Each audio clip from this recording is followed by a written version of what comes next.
कैसे लग रहा है मेरा नया लुक? पता मैं बोर हो गई थी। बहुत अच्छा लग रहा है। तो इस बात पे सेल्फी तो बनती है ना? क्यों नहीं, जल्दी से।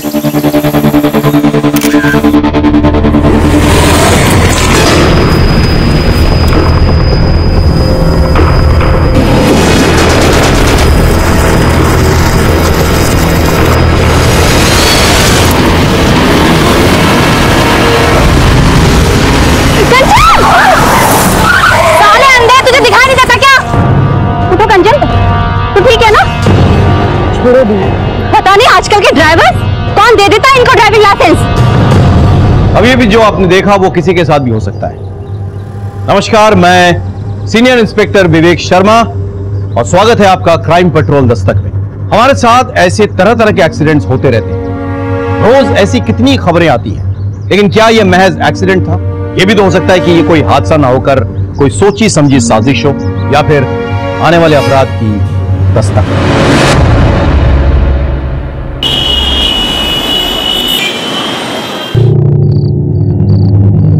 कब आओगे? अरे कानपुर तो जा रहा हूं मैं, 3 दिन में वापस आ जाऊंगा। वो शर्ट मत रख, टाइट हो गई है। जीजू को देखो, रोज सुबह उठकर जॉगिंग करने के लिए जाते हैं।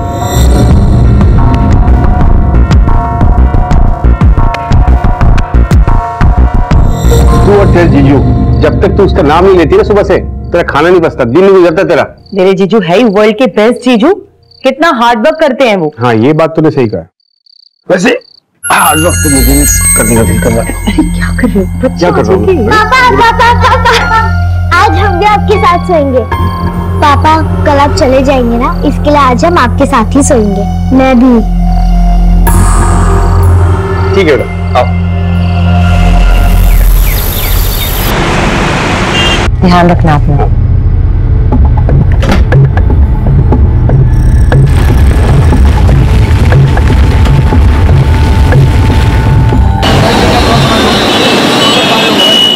टेस्टी है ना गोलगप्पे?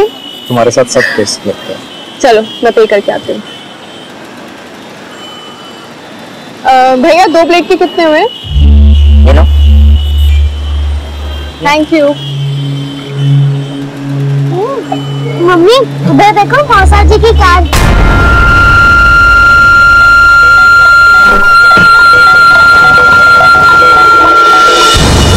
ये पैसे लो, चलो।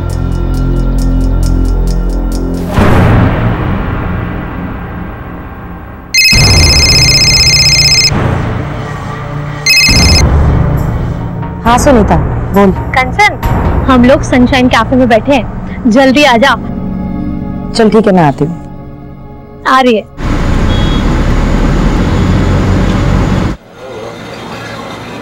हाय। हाय, कैसी हो? ओ, क्या गॉसिप हो रही है यहाँ? किसी किसी की लाइफ में कितना स्पाइस होता है, हनीमून पीरियड खत्म ही नहीं होता है। भाई किसका हनीमून पीरियड नहीं खत्म हो रहा है? वो देखना कपल मेरे पीछे।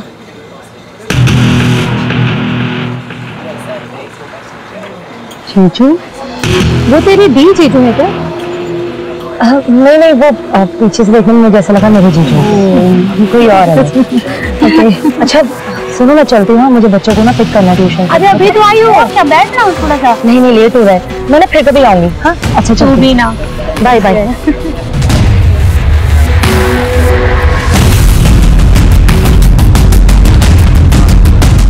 Excuse me.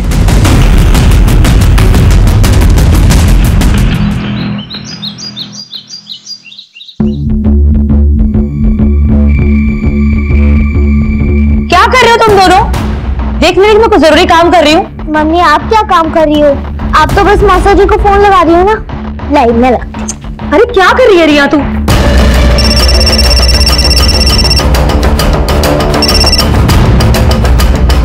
हेलो साली साहिबा।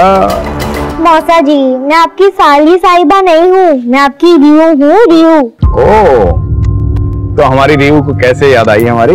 मुझे नहीं आई, मम्मी को आई। वो तो बार बार आपको फोन कर रही हैं और काट रही हैं। कुछ इम्पोर्टेंट काम होगा, फोन दो जरा। सुना है कोई हमारी याद में बहुत तड़प रहा है। जीजू वो जुबान भी कांप रही है, बहुत मिस कर रही हो क्या? कवल कहाँ है? वो तो बिजनेस ट्रिप के लिए बाहर गए हुए हैं। अच्छा, तभी। आ जाओ, साथ में तुम्हारी बोरिंग दीदी को भी ले आता हूँ। वो बच्चे संभाल लेगी और हम मस्ती करेंगे। वो जीजू, एक्चुअली मुझे आपसे कुछ बहुत जरूरी बात करनी थी। क्या हुआ कंचन को? हाँ, मैं बात करती हूँ। क्या हुआ तुझे? नहीं दीदी, कुछ नहीं, मैं बाद में बात करती हूँ। हाँ, हेलो कंचन, काट दिया। थोड़ी परेशान लग रही थी। चलो ना, चल के देखते हैं। नहीं, मुझे अर्जेंट काम है, मुझे जाना है। तू चलिए। वो मेरी बात सुनती ही कहाँ है? सारी बातें तो वो आपसे शेयर करती हैं, और वैसे भी वर्ल्ड के बेस्ट जीजू जो हो आप। अरे यार, अर्जेंट काम है मुझे, तू चली जा। अच्छा सुन, वो डिनर मत बनाना, लेट हो जाऊंगा आने में।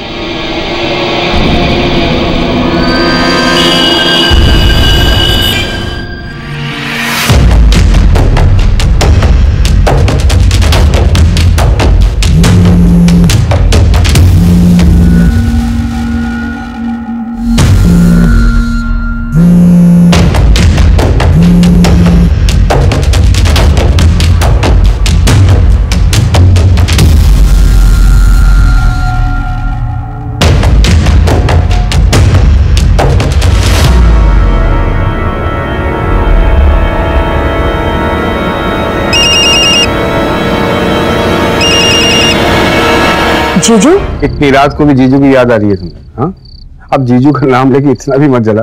नहीं, वो एक्चुअली जीजू का कॉल आने वाला था तो मैंने सोचा कि। तो ठीक है ना? हाँ, क्यों? नहीं, थोड़ी परेशान लग रही है तुम। नहीं, बस आपको मिस कर रही हूँ।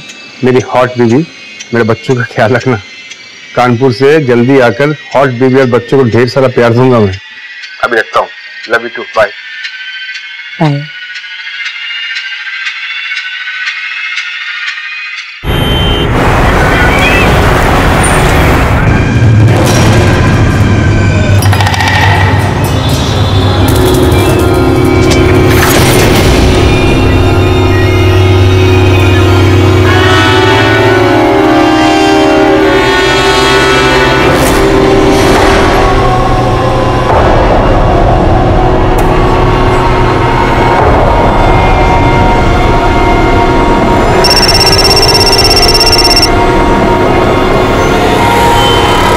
हेलो जीजू, कहाँ हैं आप? ऑफिस में। अच्छा, आप घर आ जाइए, मुझे आपसे कुछ जरूरी बात करनी है। बच्चे कहाँ हैं? बच्चे ट्यूशन गए हैं। बाय।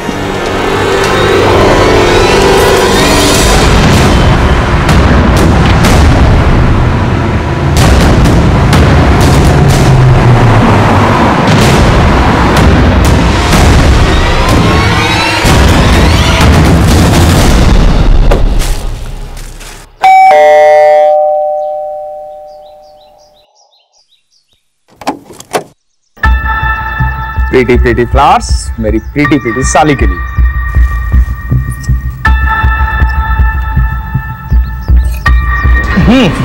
बोल। मैं चाय बना के लाती। अरे तुम्हारे हाथ की अदरक की चाय? सुनना, मैं हेल्प करता हूं। भाई, मेरी साली और उसके हाथ की चाय, दुनिया में इन दोनों का कोई मुकाबला नहीं है। चाय पत्ती, हाँ, चाय पत्ती, चीनी, पता है तुम्हें? वो तो तुम्हारी दीदी पहले मिल गई। तुम्हारी दीदी पहले नहीं मिलती ना, तो शादी तो मैं तुमसे करता। हाँ, मिल्क। हाँ, ये रहा मिल्क, ये लो। तो ठीक तो है ना?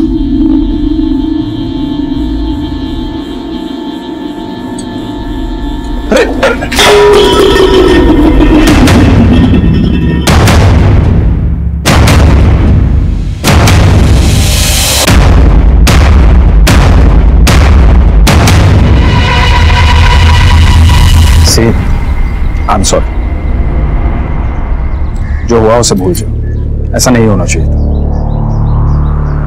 किसी को बताना मत, बहुत बदनामी हो गई।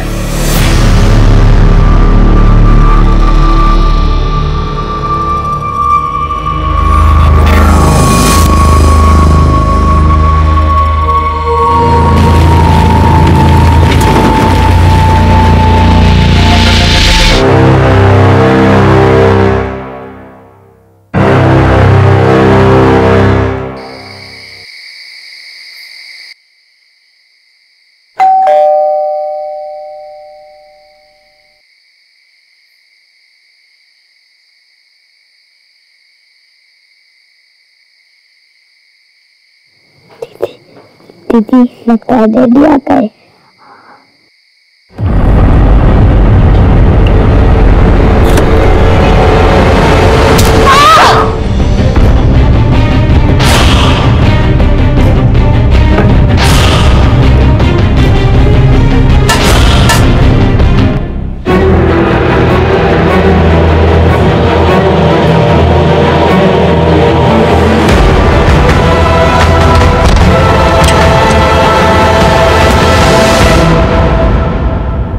कहाँ गए थे?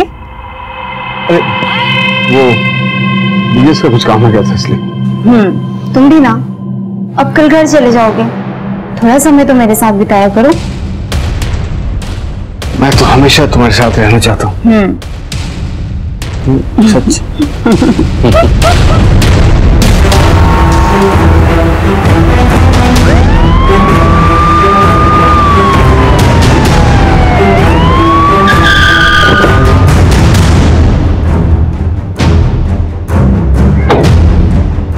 सर, एक औरत और 2 बच्चों की हत्या हुई। हस्बैंड घर पे ही है।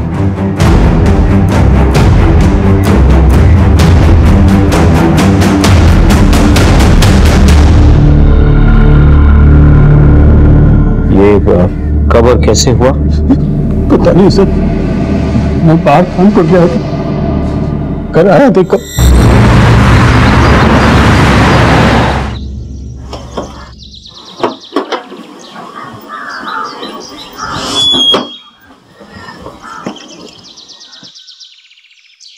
सुबह सुबह कहाँ चलेगी? कंचन कहाँ हो?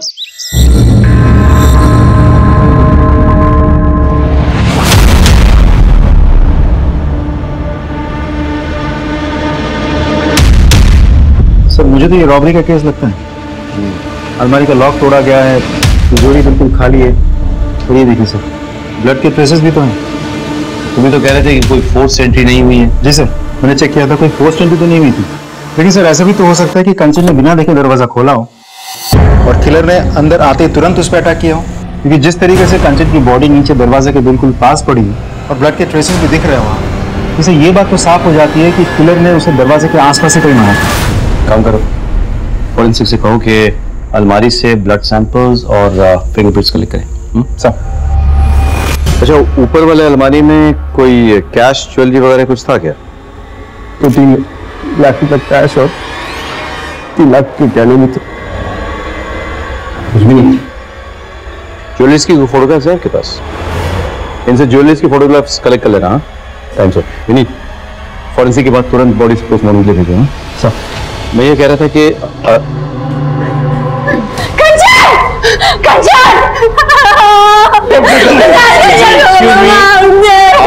लोग कौन है?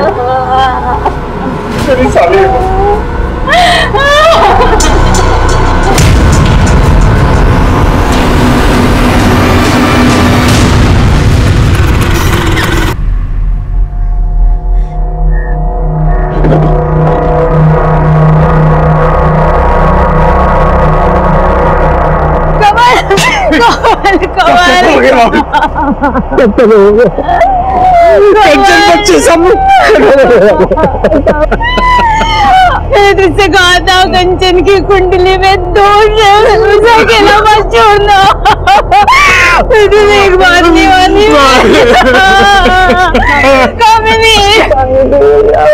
भाभी संभालिए अपने आप को। भाभी है नीता भाभी।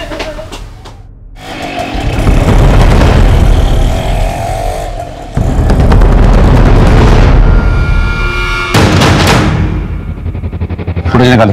सर, कंचन को अपराध की दस्तक मिली थी पर उसने नहीं सुनी, जान गंवा बैठी और साथ ही साथ उसके 2 मासूम बच्चे भी मारे गए।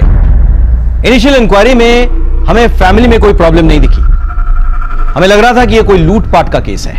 ऐसे में कुछ नए एविडेंसेस हमारे हाथ आए। सर, फॉरेंसिक और पोस्टमार्टम रिपोर्ट आ गई है। तीनों के स्कल में फ्रैक्चर है सर पे किसी भारी चीज से मारा गया। वैसे घर में मुझे कोई सस्पिशियस फिंगरप्रिंट नहीं मिले, लेकिन हाँ सर, ये घर के बाहर की जो फुटेज है, यहाँ मुझे कुछ सस्पिशियस लग रहा है। मैं आपको फुटेज दिखाता हूँ।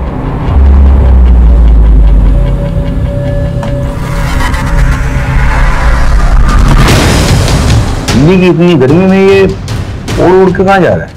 हाथ में ग्लव्स है, चेहरे पर दुपट्टा है। I'm sure अपनी आइडेंटिटी छुपाने के लिए सब कुछ किया है इसने। तो साइकिल तो लेडीज वाली लगी है, लेकिन इसमें मर्द बैठा है और ये नहीं पता चल रहा। ग्लव्स पहन रखा है इसलिए फिंगरप्रिंट्स नहीं है। और ये देखिए सर, हथौड़ा, शायद इसने मर्डर ऐसे से किया है। और अलमारी भी ऐसे से तोड़ा है। बहुत प्लानिंग के साथ मर्डर और रॉबरी किया है सर इसने, मुझे तो डाउट है। इतनी रात को कंचन एक अनजान आदमी के लिए दरवाजा क्यों खोलेगी? सर नींद में थी, ध्यान नहीं दिया, नींद से उसका दरवाजा खोल दिया होगा। पॉसिबल है, लेकिन ये भी तो पॉसिबल है कि वो जाना पहचाना था, इसीलिए कंचन ने दरवाजा खोला और अंदर आकर उसने कंचन और उसके बच्चों की बेरहमी से हत्या कर डाली और इस कत्ल को लूट की शक्ल दे दी। पॉसिबल है सर, लेकिन ये भी तो हो सकता है कि किलर को पहले से ही पता था कि घर में कैश और ज्वेलरी रहते हैं, इसीलिए लूटपाट के इरादे से ही वो घर में घुसा, एक एक करके सबको मारा, कैश और ज्वेलरी लिया और फरार हो गया। यही तो पता करना है कि ये लूट के लिए मर्डर था या मर्डर करके से लूट की शक्ल दी गई। एनीवे, साइकिल का कुछ पता चला? सर मैंने सारे फुटेज चेक किए, लेकिन कंचन के घर से 2 गली तक ही फॉलोअप कर पाए, फिर साइकिल कुछ पता नहीं चला। अंजना, तुम एक काम करो, वो एरिया के आसपास भी चेक करो, हो सकता है वहां से कुछ पता चले। ओके, देखना यह है कि कंचन की किसी से दुश्मनी थी या नहीं।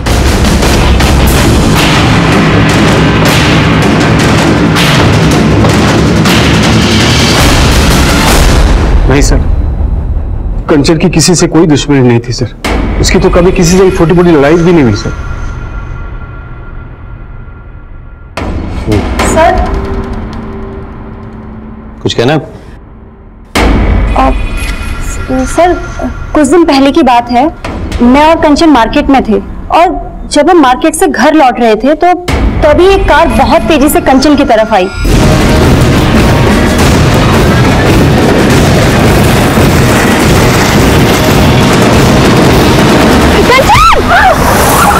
साले अंधे, तुझे दिखाई नहीं देता क्या? उठो कंचन। सर मैंने कंचन को अपनी तरफ खींच लिया, लेकिन मुझे ऐसा लगा जैसे वो कार उससे जानबूझकर टक्कर मारना चाहती थी। एग्जैक्टली किस एरिया में हुआ? वसंत कुंज के एरिया में। सर, वसंत कुंज एरिया के सारे सीसीटीवी चेक करो, मुझे फुटेज चाहिए। Thank you so much.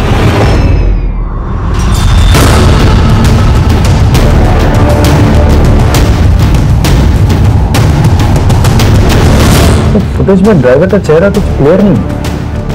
गाड़ी के डिटेल्स निकलवाओ। सर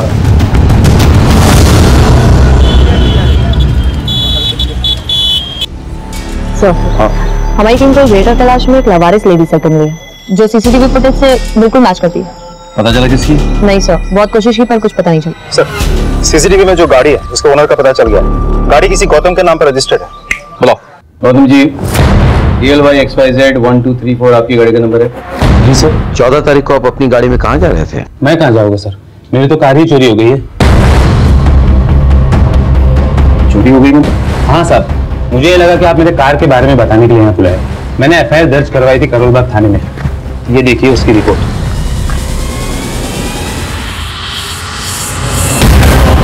11 जुलाई को मेरी कार चोरी हुई थी सर, कुछ पता चला सर? नहीं, अभी कुछ पता नहीं चला, पता चलते ही आपको खबर कर देंगे। आप जा सकते हैं। ठीक है सर। नहीं, तुम एक काम करो, कंचन के घर के बाहर जो सीसीटीवी कैमरा है प्लस आसपास के इलाके में जो भी सीसीटीवी कैमरा मिले उसके फुटेज निकलवाओ तुम 1 हफ्ता पहले की। Okay sir.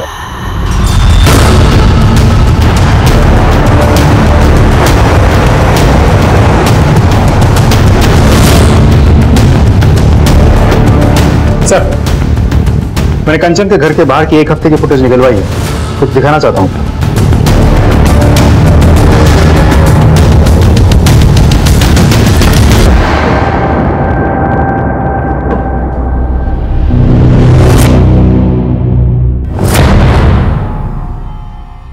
ये तो साफ है कि आप अपनी बहन और अपने पति की जासूसी कर रही थी। सवाल ये उठता है कि क्यों? आई एम सॉरी सर, मुझे थोड़ा डाउट हो गया था। क्या आपके पति का आपकी बहन के साथ चक्कर चल रहा है? सर दरअसल मेरे हस्बैंड बहुत हंसी मजाक करते हैं और कंचन से भी उनकी बहुत जमती थी। आई डोंट नो सर, मेरे मन में ये बात कहाँ से आ गई। सर दरअसल कंचन बार बार मेरे हस्बैंड से बात करने की कोशिश कर रही थी, तो बस मुझे ऐसा लगा जैसे सर मेरे मन में शक पैदा हो गया सर। लेकिन मुझे बहुत गिल्टी भी फील हुई। सर अगर ये बात सिद्धार्थ और कंवल को पता चल गई ना तो उन्हें बहुत बुरा लगेगा। अगर इसमें आपका हाथ है तो फिर हमें भी बहुत बुरा लगेगा। फिर हम चलते हैं।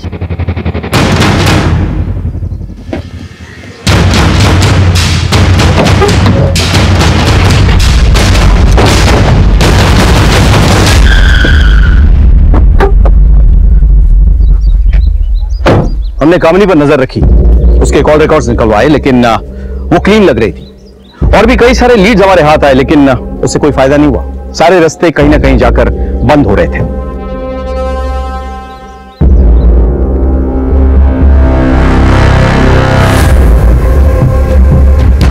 हमें वो लेडी साइकिल भी मिल गई जिसमें चलकर शायद वो हत्यारा आया था, लेकिन वो साइकिल किसकी थी ये पता नहीं चला। सीसीटीवी फुटेज के जरिए हम उस गाड़ी और उसके मालिक गौतम तक भी पहुंच गए जिस गाड़ी से कंचन का एक्सीडेंट होने वाला था, लेकिन फिर भी कोई सुराग हाथ नहीं लगा। हमने करोलबाग पुलिस स्टेशन में पता किया, पता चला कि गौतम सच बोल रहा था। गौतम का कोई पुराना क्रिमिनल रिकॉर्ड्स भी नहीं मिला। पता नहीं क्यों मुझे ऐसा लग रहा था कि हो ना हो कोई जानने वाला है जिसने कंचन और उसके बच्चों को मारा है। मैंने कहा कि चलो घर वालों की हिस्ट्री निकालो। जब हमने कंवल का कॉल रिकॉर्ड चेक किया तो मुझे शक हुआ। सर कंवल की कॉल रिकॉर्ड आ गई। वो कानपुर कभी गया ही नहीं था, यही था दिल्ली में, पारगंज एरिया में।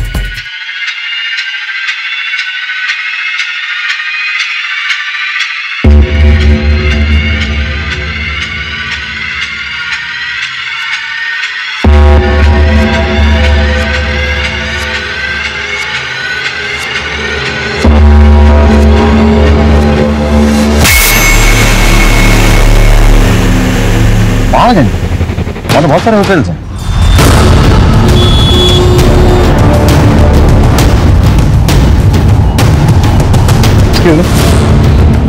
ये फोटो देखिए जरा।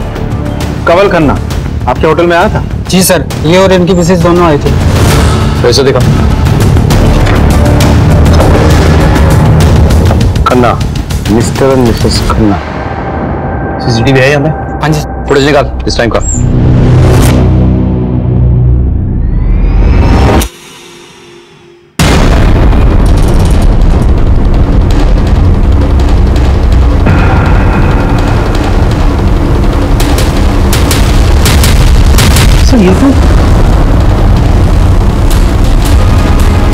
आप कानपुर में नहीं दिल्ली में थे, वो भी पहाड़गंज में एक होटल में। पहाड़गंज होटल में आप क्या कर रहे थे? Mister and Mrs Khanna. लेकिन मिसेस खन्ना तो थी नहीं वहां पे। ठीक है सर, वो मिसेस खन्ना मेरी भाभी है, मिसेस नीता खन्ना। अच्छा, तो अपने बीवी से झूठ बोलकर आप अपने भाभी के साथ बंद कमरे में एक होटल में क्या कर रहे थे? जबान संभाल कर बात करिए इंस्पेक्टर। आप किसी सड़क छाप इंसान से बात नहीं कर रहे हैं, आप खन्ना फैमिली से बात कर रहे हैं। नीता जी, पहली बात तो ये है कि आप फिलहाल पुलिस स्टेशन में हैं, तो जरा तमीज से पेश आइए। और दूसरी बात, कंवल जी को अगर अपनी फैमिली की इज्जत की इतनी परवाह थी तो 3 दिन तक झूठ बोलकर होटल के कमरे में आपके साथ क्या कर रहे थे? क्यों? कानून की ऐसी कौन सी किताब में लिखा है कि देवर और भाभी किसी होटल में कमरा लेकर एक साथ नहीं रह सकते? कानून की किसी किताब में ये नहीं लिखा हुआ, लेकिन ये जरूर लिखा हुआ है कि देवर और भाभी मिलकर किसी का मर्डर नहीं कर सकते हैं। हमने कंचन और बच्चों को नहीं मारा है इंस्पेक्टर साहब। देखिए सर, मैं 15 साल का था सिर्फ जब भैया गुजर गए। भाभी ने मुझे पाल पोस कर बड़ा किया। मेरे शादी के बाद कंचन को भाभी से प्रॉब्लम्स होने लगे, क्योंकि मॉडर्न सोच की थी और भाभी को पुरानी सोच की। दोनों में इश्यूज होने लगे। भाभी गांव चली गई। कंचन को मेरा भाभी से मिलना जुलना बिल्कुल पसंद नहीं था, लेकिन मैं अपनी जिम्मेदारी से कैसे मुंह फेर लेता सब बताइए आप। इसीलिए मैं छुपकर होटल के कमरे में जाता ताकि इनको मैं घर खर्ची के लिए कुछ पैसे दे सकूं। बस होटल के कमरे में चुप चुप कर। अगर मैं बंद कमरे में अपनी भाभी से मिलता हूं तो उसमें गलत क्या है सर? रहने दो कंवल, ये लोग हमारे रिश्ते को नहीं समझेंगे। आगे चाहूंगी, चलो कंवल।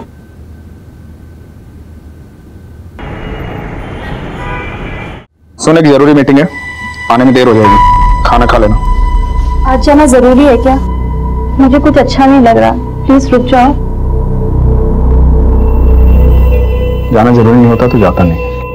तो एक काम कर, कंवल और नीता भाभी के पास चली जा, उन्हें भी अच्छा लगेगा। कंवल भाई साहब भी बहुत परेशान है।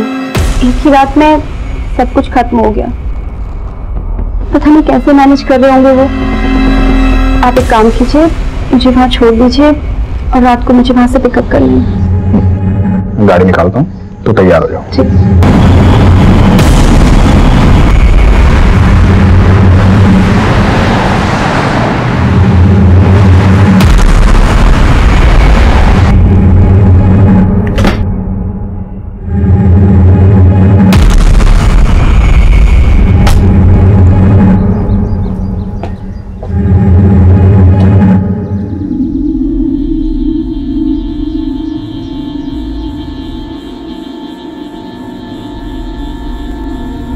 नीता भाभी, कंवल भाई साहब, भाभी।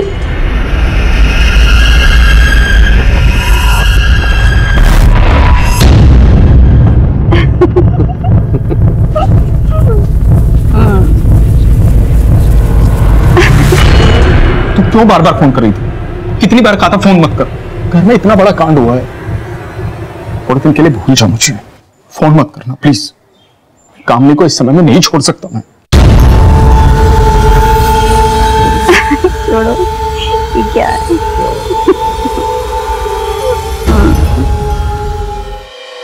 Siddharth, I need your help, Siddharth. मुझे तुम्हारी जरूरत है। दीदी प्लीज समझने की कोशिश करो प्लीज। तुम समझने की कोशिश करो सिद्धार्थ। I'm pregnant।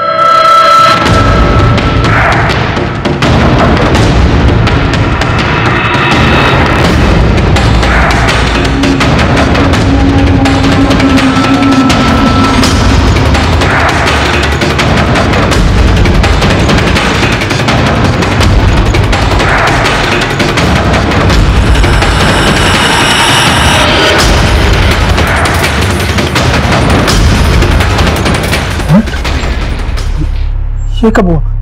अरे हमने प्रोटेक्शन यूज की थी। कभी कभी प्रोटेक्शन फेल हो जाती है। बेबी, मैंने तुम्हें बताया था हमारा कोई फ्यूचर नहीं है। और देखो मैंने बताया था मैं शादीशुदा हूँ। ये सब बताने की जरूरत नहीं है। अरे मैं नहीं बोल रही हूँ कि तुम मुझसे शादी करो या मेरे बच्चे को अडॉप्ट करो। मैं खुद इस बच्चे को नहीं अपनाना चाहती हूँ। मैं अपना करियर स्पॉइल नहीं करना चाहती इस बच्चे के लिए। मैं सिर्फ इतना चाहती हूँ कि तुम मेरे साथ हॉस्पिटल चलो। अगर मैं अकेले जाऊंगी ना सिद्धार्थ, तो ये मेरे लिए बहुत बड़ी एम्बैरेसमेंट होगी। मैं बस तुमसे रिक्वेस्ट कर रही हूँ, बस एक बार ये अबॉर्शन हो जाए ना, उसके बाद देखते हैं हमारे रिलेशनशिप का क्या करना है।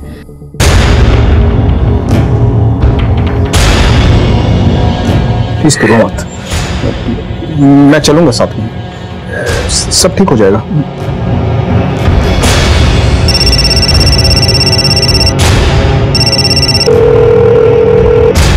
ये सिद्धार्थ फोन क्यों नहीं उठा रहे? सिद्धार्थ, मेरी इस हालत में भी तुम्हें तुम्हारी वाइफ की पड़ी हुई है ना? सिद्धार्थ, तुम्हें मेरी कोई फिक्र नहीं है। ऐसा नहीं है देवी, प्लीज ऐसा नहीं है। फोन उठाओ प्लीज।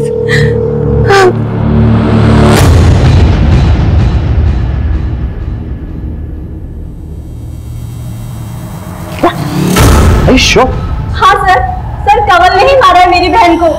अभी मेरी बहन की चिता ठंडी भी नहीं हुई थी और उसका पति अपनी भाभी के साथ। जी आपके पास कोई प्रूफ है? हाँ सर है, ये देखिए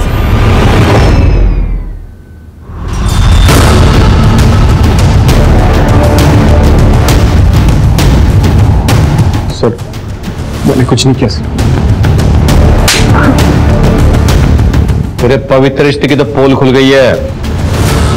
अपने बीवी बच्चों को क्यों मारा ये तू बताएगा या तेरी पूजनीय भाभी? मेरा यकीन कीजिए सर, हमने कुछ नहीं किया। कमीना है तो कमीना, क्या आती है मुझे तुझ पर? ऐसी घटिया हरकत करने के लिए तूने मेरी बहन और उसके बच्चे को मार दिया। छे सर, लेके जाइए इसे,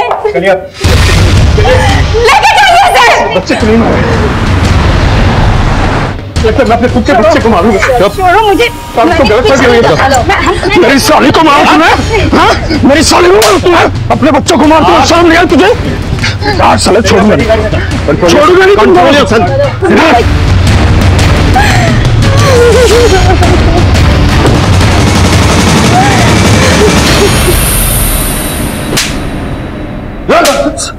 तब तक मारूंगा जब तक सच नहीं बनेगा।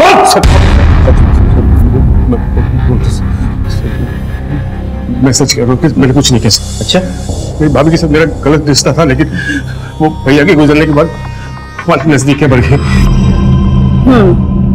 तुम भी अब कल घर चले जाओगे, थोड़ा टाइम तो मेरे साथ बिताया करो। मैं तो हमेशा तुम्हारे साथ रहना चाहता हूँ। सच? भरोसा रखो। कमल की शादी हो गई और हमें तो एक दूसरे की आदत सी पड़ गई थी। बस हमने तय किया जैसे चल रहा है वैसे चलने देंगे, और हम छिप छिप के मिलने लगे थे। और तेरी बीवी को पता चल गया, तूने अपने बीवी और बच्चों को मारा। सच बोल। मेरी बीवी कंचन को कुछ नहीं मालूम था। कंचन को पता भी चलता तो भी मैं इसको नहीं मारता। I love her sir. ये छुप छुप कर मिलने से तंग आ गई होगी ना। और वैसे भी अभी तो तू सिर्फ 40 साल की है ना, अपने देवर के साथ तो लाइफ आराम से सेट कर सकती थी, लेकिन कंचन और उसके बच्चों के रहते तो ये सब कुछ पॉसिबल नहीं था, और इसीलिए तुम दोनों ने मिलकर के कंचन और उसके बच्चों को मार डाला। नहीं, ये गलत है। कमल अपनी पत्नी से बहुत प्यार करता था, दुनिया थी वो उसकी। कंचन एक बहुत अच्छी लड़की थी, मैं उसका घर नहीं तोड़ना चाहती थी। मुझे जो चाहिए था वो मुझे मिल रहा था, फिर मैं उसे क्यों मारूंगी? मर सकता, मर, तब तक मर जब तक सच नहीं बोलता, और उसके बाद ही मरता रहा।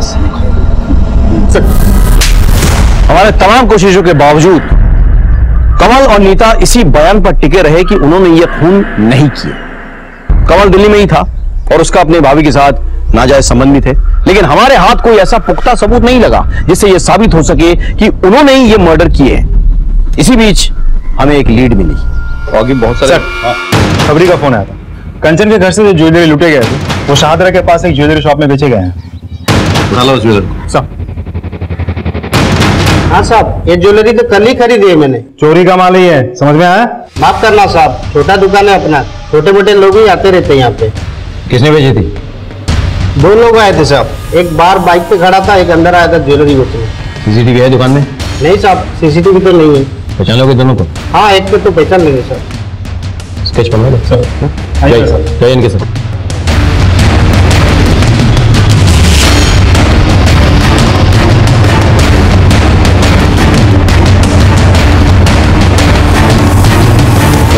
सर स्केच बन गया। तो हमारे सस्पेक्ट में से कोई भी नहीं। सर हो सकता है मामला सच में रॉबरी का हो और याद में उसी गैंग का कोई हो। पर ये भी तो हो सकता है ना कि कमल ने इस आदमी को भेजा और ज्वेलरी बेचने के लिए। तो मैं काम करो, इस स्केच को तुम हर एक पुलिस स्टेशन में सर्कुलेट कराओ, पता करो ये कोई हिस्ट्री शीटर है या नहीं, और अपने खबरियों को भी भेजता हूँ। मुझे ये आदमी किसी भी हालत में चाहिए। सेकेंडली, कमल और नीता तो अपने साथी को जानते होंगे, तो उनको बुला। It's fine sir.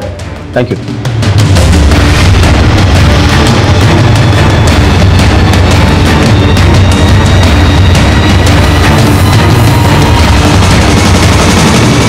इसे पहचानते हो? नहीं सर। आप? नहीं सर। इसे पहचानते हो? नहीं सर। कामिनी जी कहाँ है? शायद वो जानती हो। वो कैसे जानेगी सर? उसके सारे फ्रेंड्स को मैं जानता हूँ, मैंने कभी नहीं देखा इसे। और वैसे भी कंचन और बच्चों की आत्मा की शांति के लिए वो हरिद्वार गई।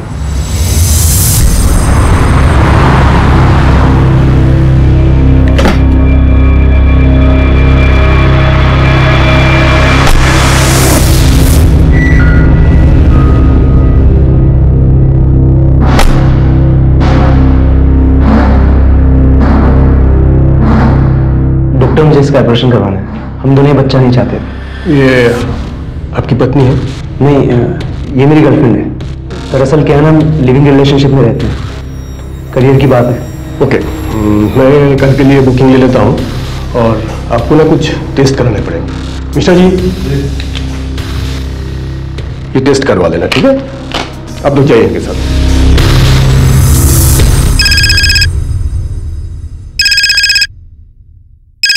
हेलो।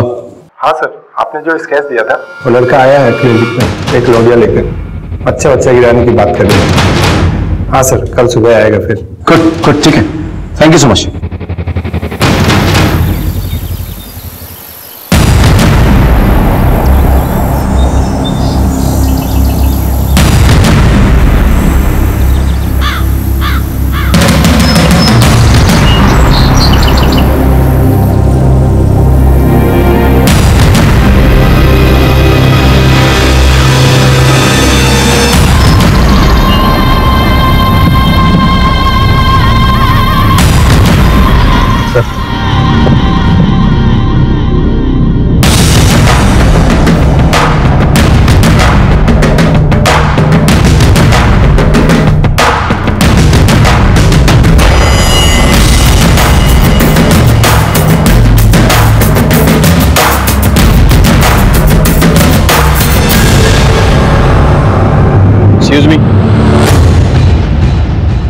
अब दोनों उस गाड़ी में बैठिए। चलिए। सर बात क्या है? चलिए, बाद में बताया जाएगा आपको। चलिए। कामिनी जी बताइए, आपने ये क्यों किया, कैसे किया और किसके साथ मिलकर किया? सर आप ये क्या कह रहे हैं? मुझे कुछ समझ में नहीं आ रहा है। और आप हमें यहाँ लेके क्यों आए हैं? सर ये सिद्धार्थ के दोस्त की गर्लफ्रेंड है और इसे अबॉर्शन कराना था। दरअसल सिद्धार्थ का दोस्त अपने गांव गया हुआ है तो सिद्धार्थ ने मुझे बोला इसकी हेल्प करने के लिए। सर मेरा कोई अपना बच्चा नहीं है तो बस मेरे मन में थोड़ा सा लालच आ गया था और मैंने रति को बोला कि वो इस बच्चे को रहने दे और सर वो इस बात के लिए राजी हो गई। नहीं डॉक्टर, हम ये बच्चा चाहते हैं। ये तो अच्छी बात है, गुड डिसीजन। तो आप इनके बॉयफ्रेंड को जानती हैं? क्यों? अभी भी तो आपने कहा कि वो आपके पति का बहुत अच्छा दोस्त है। हाँ सर, वैसे तो नहीं जानती हूँ, बस उसका नाम जानती हूँ, रवि। इसे पहचानती हैं? हाँ सर, यही है रवि। सर रवि गौतम और मेरे पति बहुत अच्छे दोस्त हैं। 11 जुलाई को मेरी कार चोरी हुई थी सर। लगता है ये गौतम वही है जिसके कार से एक्सीडेंट हुआ था। सर गौतम तो कामिनी जी, क्या आप जानती हैं जिस शख्स की गर्लफ्रेंड को आप हेल्प करने की कोशिश कर रही हैं उसका शायद डायरेक्ट ताल्लुक आपकी बहन के मर्डर से है। क्या? या जो गहने आपके बहन के घर से गायब हुए थे ना, उनको रवि नहीं बेचा है। तो कहाँ है तुम्हारा बॉयफ्रेंड? सर रवि मेरा बॉयफ्रेंड नहीं है। तो फिर कौन है वो हॉस्पिटल क्यों गया था? बच्चा किसका है ये? बोलना। बच्चा किसका है? सिद्धार्थ। क्या बकवास कर रही हो तुम? बकवास नहीं, मैं सच बोल रही हूँ। सिद्धार्थ ने मुझे बोला था कि वो मेरे साथ हॉस्पिटल नहीं जा पाएंगे, वो अपने किसी दोस्त को भेजेंगे और उन्होंने मुझे रवि से इंट्रोड्यूस कराया। मैं रवि के साथ क्लिनिक गई। देखा आपने कामिनी जी, इस आदमी ने आपके साथ विश्वासघात किया। अब उसी के नाजायज औलाद को अपना नाम देने की कोशिश कर रही थी।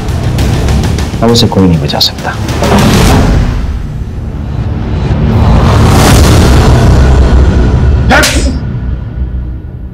चल। सर कंचन को मेरे और रति के बारे में पता चल गया।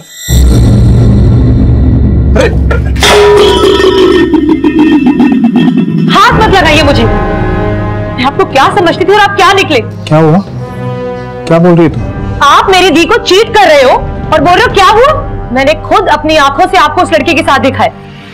यहाँ पर मैं सारा दिन आपके नाम की माला जपते रही थक दी कि मेरे जीजू वर्ल्ड के बेस्ट जीजू हैं और आप मैं घटिया इंसान निकले।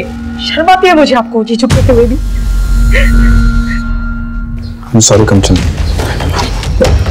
माफ कर दो मुझे। तुम्हें पता है ना मैं तुम्हारी दीदी से कितना प्यार करता हूँ। वो लड़की तो ऐसे ही है, कभी नहीं मिलूंगा उससे, प्रॉमिस। प्लीज दीदी को मत बताना तुम्हारी। और मैं आपको लास्ट वार्निंग दे रही हूँ, अगर मैंने दोबारा आपको उस लड़की के साथ देखा ना तो मैं पुलिस में कंप्लेन कर दूंगी। मैंने उसे समझाया था किसी को कुछ मत बताना, और वो अपनी बहन को बहुत प्यार करती थी। मुझे लगा कभी ना कभी उसे कुछ कह देगी। मैंने सोचा मैं उसे मार देता। फिर मैंने गौतम की हेल्प ली और गौतम ने अपनी गाड़ी चोरी होने की झूठी रिपोर्ट लिखी।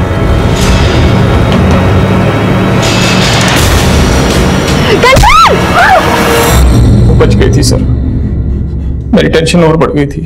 मुझे लगा कि मुझे खुद उसे मारना होगा। मैंने अपनी बीवी कामली के कपड़े पहने और मैंने रास्ते से लेडीज साइकिल उठाई और फिर मैं कंचन के घर गया।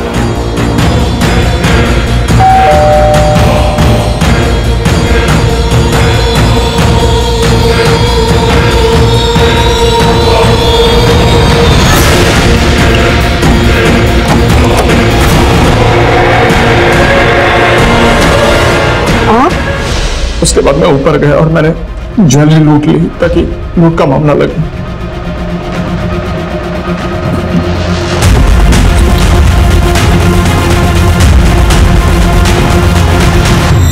मैंने सारी ज्वेलरी गौतम और रवि को दे दी और मैंने उन्हें कहा था कि इसे बेचना मत, पर वो साले कमीने। वो कमीना है? कमीना तूने उस औरत को मारा जो तुझे इतना मानती थी, इतना भरोसा करती थी, और सिर्फ उस औरत को नहीं, तुमने उसके 2 मासूम बच्चों को मार डाला। तुझे तो जो सजा मिले वो भी कम है। तेरे जैसे लोगों के कारण अपनों पर से भरोसा उठ जाता है। विश्वासघात बाहर से नहीं आते हैं, तेरे जैसे घर में पैदा होते हैं।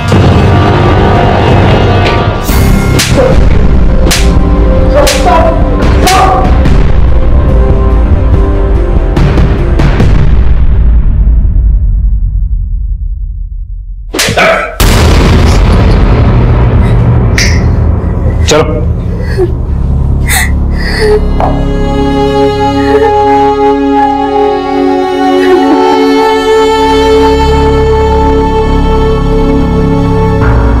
कंचन को अपराध से पहले बार बार दस्तक मिली। उसने गोलगप्पे वाले के पास सिद्धार्थ की गाड़ी में रति को देखा, दोनों को कैफे में रोमांस करते देखा, झंडे वाले मेट्रो स्टेशन में भी उसने दोनों को देखा। लेकिन वो इस दस्तक को समझ नहीं पाई।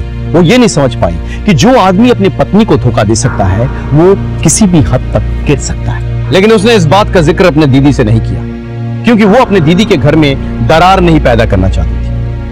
वो तो इस दस्तक को भी नहीं पहचान पाई कि उसकी दीदी कामिनी के मन में उसकी और जीजाजी को लेकर शक पैदा हो गया था। यहां तक कि कामिनी ने भी एक दस्तक को नजरअंदाज किया। जब गौतम की गाड़ी ने कंचन को टक्कर मारने की कोशिश की तब कामिनी को ऐसा लगा कि ये ड्राइवर जानबूझकर कर रहा था, लेकिन उसने इस बात को सीरियस नहीं लिया। वो अपने प्रॉब्लम्स में इतनी उलझी हुई थी कि उसने इस दस्तक को सुनकर भी अनसुना कर दिया। अगर उस वक्त कामिनी पुलिस स्टेशन चली गई होती तो शायद आज कंचन जिंदा होती और साथ में उसके बच्चे भी। देखते हैं हमारे आज के एपिसोड की दूसरी कहानी।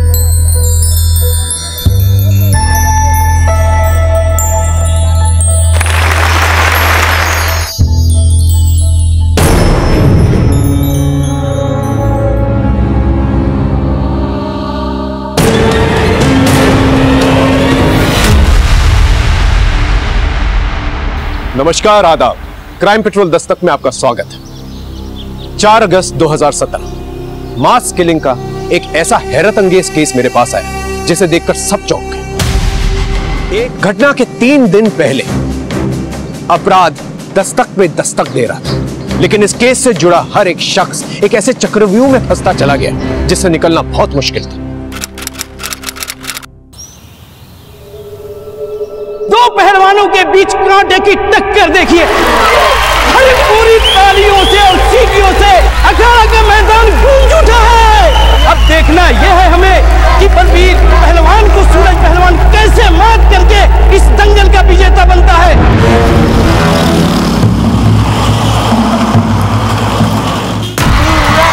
ये देखिए सूरज पहलवान बलबीर पहलवान पर हावी होते हुए।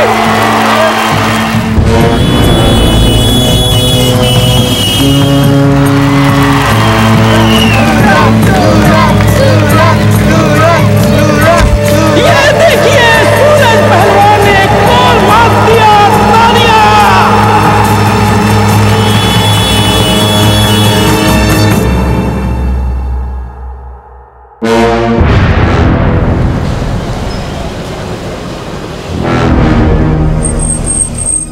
ये क्या गुप्ता जी, ये कौन सा धमाल की?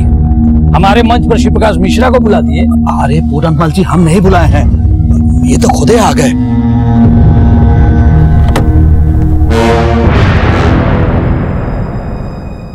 अब आ गए तो इनका वेलकम तो करना ही पड़ेगा। हम अभी आते हैं।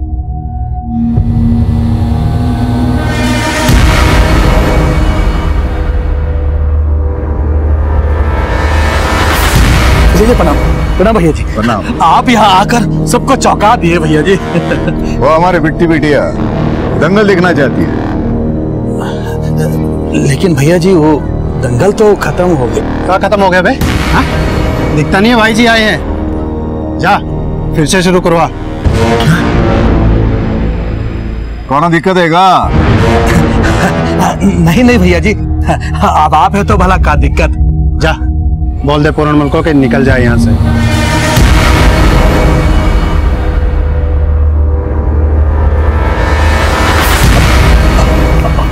पूरनमल जी देखिए, बहुत ही बड़ा धर्म संकट आन पड़ा है। देखिए हम आ जाएंगे रात को आपके घर, हमको भिगा भिगा के मारिएगा, पर कृपया अभी आप लौट जाइए।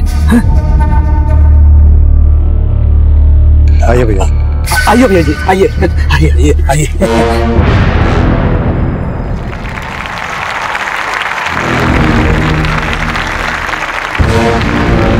अब हम सबके बीच हमारे भूतपूर्व पहलवान और मौजूदा वक्त के नेता श्री श्री श्री प्रकाश मिश्रा जी अपने पुत्री श्री बिट्टी मिश्रा जी के साथ पधारे हैं। इनके आने के उपलक्ष्य में पिछले राउंड का कुश्ती कैंसल, ये मुकाबला फिर से शुरू होगा। अरे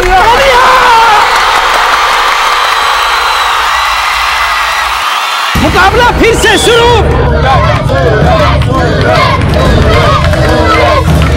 और ये देखिए बलबीर पहलवान का शानदार पलटवार।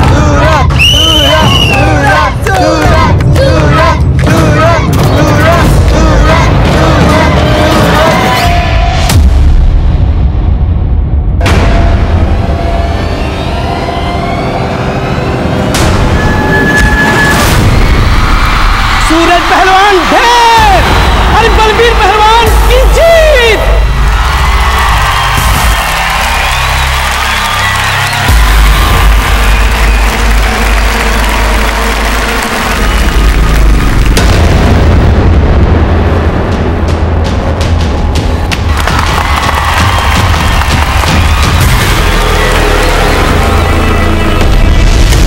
ठीक है, कुछ और मालूम चले तो हमको बताना। ज्योति बेटा, तुम्हारे पापा जैसे भी हो, लेकिन लड़का अच्छा ढूंढे हैं तुम्हारे लिए, और त्रिपाठी जी का खानदान भी अच्छा है। हम सोचे कि बात आगे बढ़ाएं। अम्मा, कुछ आगे बढ़ने वाला नहीं है। आपके पूज्य पति श्री प्रकाश मिश्रा जी अपने गंदे खून को बिटिया बिटिया करने लगे। बिट्टी को दंगल दिखाने लेकर गए थे। जानते हैं सर, बार बार बोलकर काहे फुकाते होंगे। हमसे तो ये सब बर्दाश्त ही नहीं होता है, और हमको ये समझ में नहीं आता कि आप काहे मौन धारण किए बैठी हो। अरे जब भैंसे ही पानी में हो तो बार बार बीन बजाने का क्या फायदा। ना हम तुम्हारे पापा को छोड़ सकते हैं, और ना तुम्हारे पापा उस दमयंती उसकी बेटी को। अब बोलो कौन सा अगरबत्ती जलाए कि दोनों मक्खियां बीन बनाना छोड़ दे। काहे की अगरबत्ती अम्मा, हमारा बस चले ना तो हम तो सबको आग लगा दें।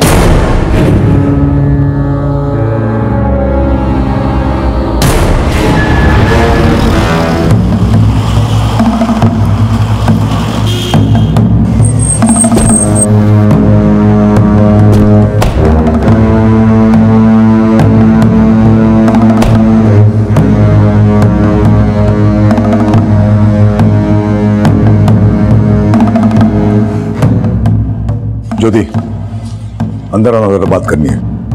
पिताजी, आगामी चुनाव के लिए हमारे विरोधी एक भाषण तैयार किए हैं, सुनते जाइए।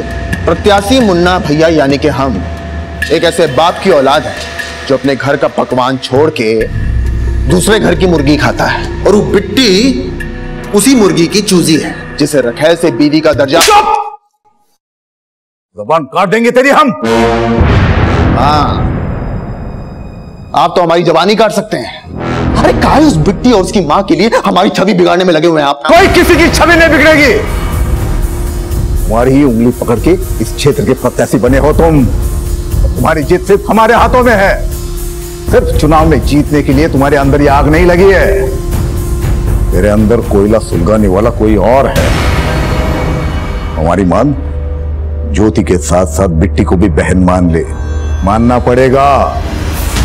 हमारे साथ ये राजनीति ना खेलो तुम, वरना ना ही नेता रहोगे, ना ही अभिनेता बन के भाषण कर पाओगे। ज्योति,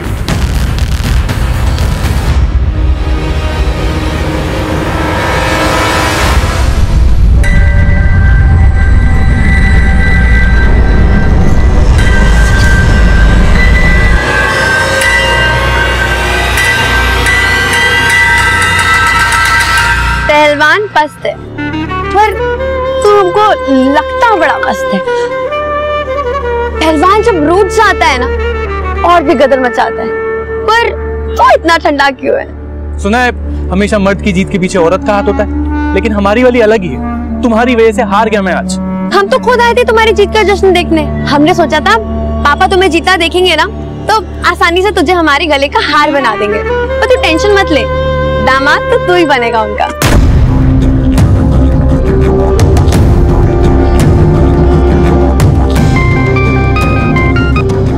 हाँ बोल, क्या बात कर रहे थे? वो लड़का तुम्हें पसंद आया? हाँ, वो माँ ने बोला। अपनी माँ की नहीं, अपनी बात करो। भैया जी,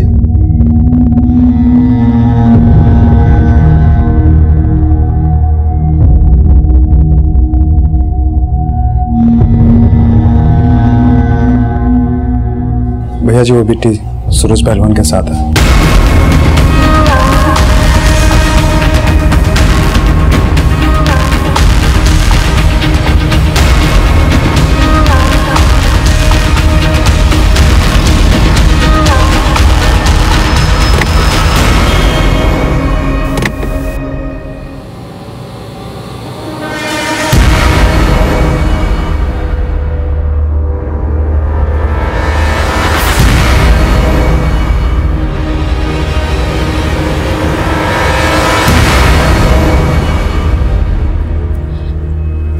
क्या हुआ? बिट्टी कहाँ है?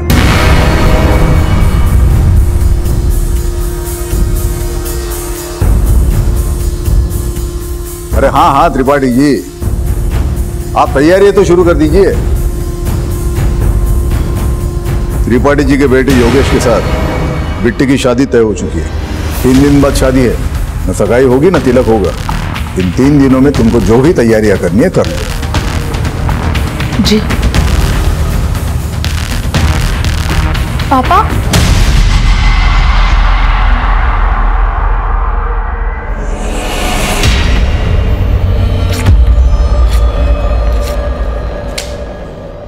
अब ज्योति की तस्वीर अपने दिलो दिमाग से निकाल दे और बिट्टी को बसा ले। 3 दिन बाद में शादी है, जारी शुरू कर दो। 3 दिन में? अरे 3 दिन में ये सब कैसे होगा? माँ जी, सोने की चिड़िया पिंजरे फंसी है। 3 दिन बाद क्या, 3 घंटे बाद भी शादी होना तो कर लेनी चाहिए।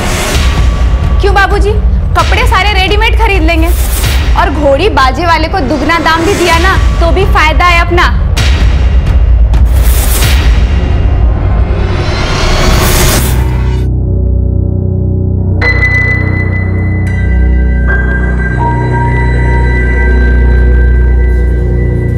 सुनो भाई, शाम 5 बजे तक सब सजावट पूरी हो जानी चाहिए। अगर नहीं हुई ना तो तुम सब लोगों का नक्शा बदल देंगे हम।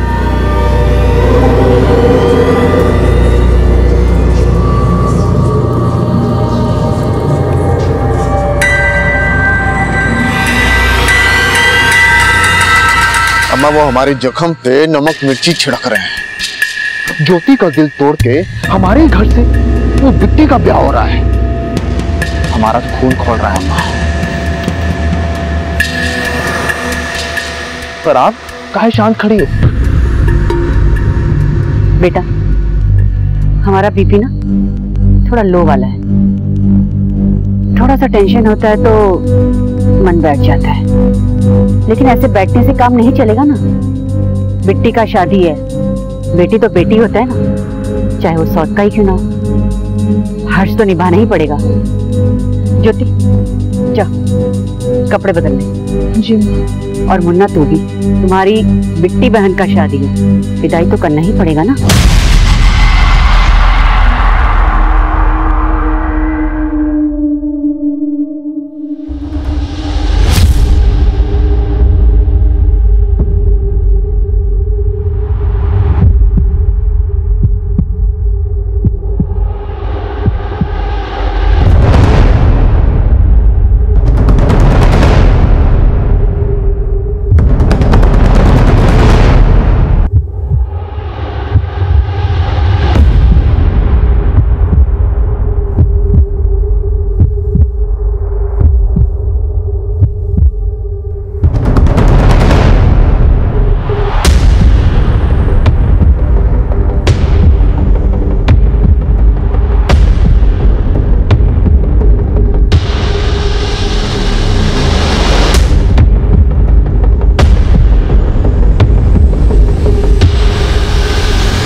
की साली हो, जूता नहीं चुराए, कम से कम दूल्हा दुल्हन के साथ भोज तो कर लो। नहीं भाभी रहने अरे दीजिए। बैठो, मैं अभी आती हूँ। ज्योति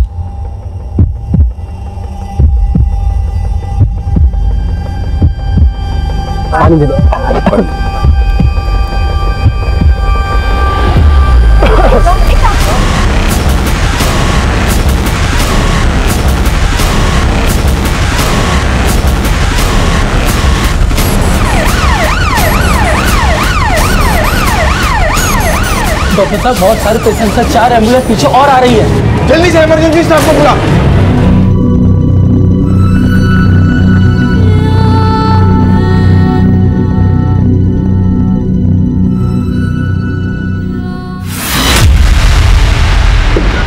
सर, एक इंफॉर्मेशन आई है। नव विकास पार्टी के नेता श्री प्रकाश मिश्रा की बेटी की शादी थी आज।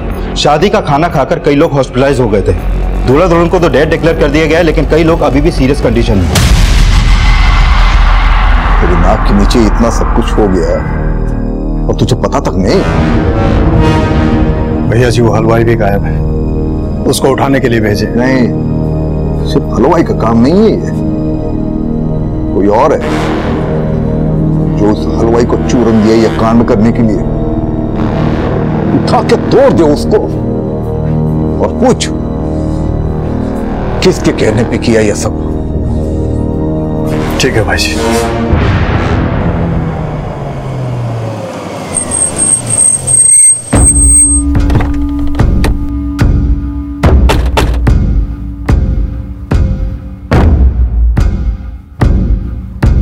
सर, पहले मुझे लगा कि शायद ये फूड पॉइजनिंग का केस है, लेकिन 80 से ज्यादा लोग यहाँ पर हॉस्पिटल में एक एक करके भर्ती हो गए जो शादी का खाना खा के बेहोश हुए हैं। पॉसिबिलिटी खाने में जहर मिला। हाँ, हो सकता है। धीरज, फौरन शादी के वेन्यू पे जा और सारा का सारा खाना जो है ना फॉरेंसिक टेस्ट के लिए भेजो। Okay sir. दूल्हा दुल्हन की पूरी फैमिली को खत्म करने की कोशिश की गई है। बहुत बड़ी कॉन्स्पिरेसी लगती है। क्या मुन्ना भैया भी गायब हैं? बाद में कॉल करते हैं। श्री प्रकाश मिश्रा जी से बात करनी है। देखिए साहब, आप हमसे बात कीजिए, हम उनके पीए। हमें फैमिली मेंबर से बात करनी है। साहब, मैं दूल्हे का फादर हूं। दूल्हा दुल्हन के साथ साथ मेरी बेटी और उनके 2 बच्चे भी। साहब, मेरी बेटी के अलावा हमारे और 2 रिश्तेदार भी, लड़के वालों की ओर से और हमारी ओर से बहुत से रिश्तेदार। माफ करना, अब हम बात करने की स्थिति में नहीं है। हम आपकी तकलीफ समझ सकते हैं, लेकिन आपको किसी पे कोई शक? हमने कहा ना, इस वक्त हम कोई बात नहीं करना चाहते।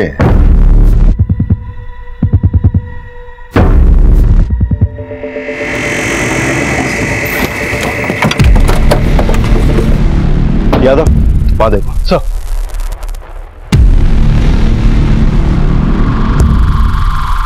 ये सारा खाना फॉरेंसिक के लिए भेजो, कुछ भी छूटना नहीं चाहिए। सर, यहाँ पे सभी लोग हलवाई को ब्लेम कर रहे हैं। जैसे लोग बेहोश होने स्टार्ट हुए, हलवाई और उसके कारीगर यहाँ से भाग गए। अंदर चेक करो।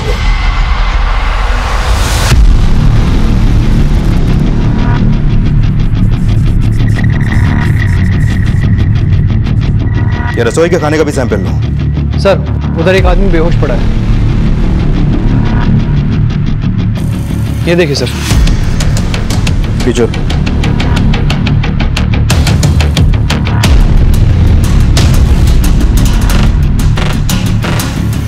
नशे में धोते हैं।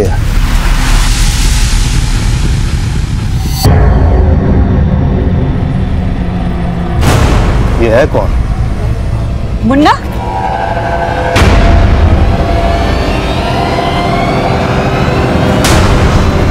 ये पिस्तौल कस्टडी में लो और उसको थाने लेकर आओ। सर, ये सारे मेहमान उस हलवाई को ही ब्लेम कर रहे हैं और इस हादसे के बाद से ही उस हलवाई के सारे कारीगर भी गायब हैं। पता करो सब कहाँ हैं, उन्हें उठा के लेके आओ। और एक बात सर, श्री प्रकाश का बेटा मुन्ना यहाँ पर नशे की हालत में मिला है। इतना सब हो गया है, लेकिन वो बिल्कुल भी होश में नहीं है और उसके पास एक पिस्तौल भी मिली है सर।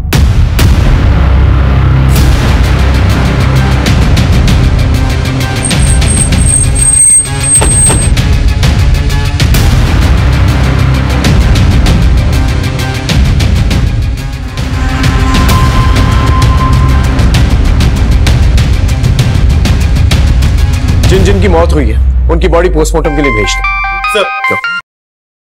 हाँ बोलो। सर, मैं यहाँ हलवाई के घर आया तो यहाँ पर कोई नहीं मिला, और इस हलवाई के घर में तोड़फोड़ भी हुई है। ऐसा लगता है कि जैसे इस हलवाई को किसी ने पर्पसली गायब कर दिया हो सकता है श्री प्रकाश के आदमियों ने उसे मारा पीटा और बदला लेने के लिए उसे गायब करवा दिया। तभी श्री प्रकाश जो है किसी पे शक जाहिर नहीं कर रहा है। उस हलवाई के कर्मचारियों से बात करना, पूछना जरा कि किसने मारपीट की है वहां पर। Okay sir.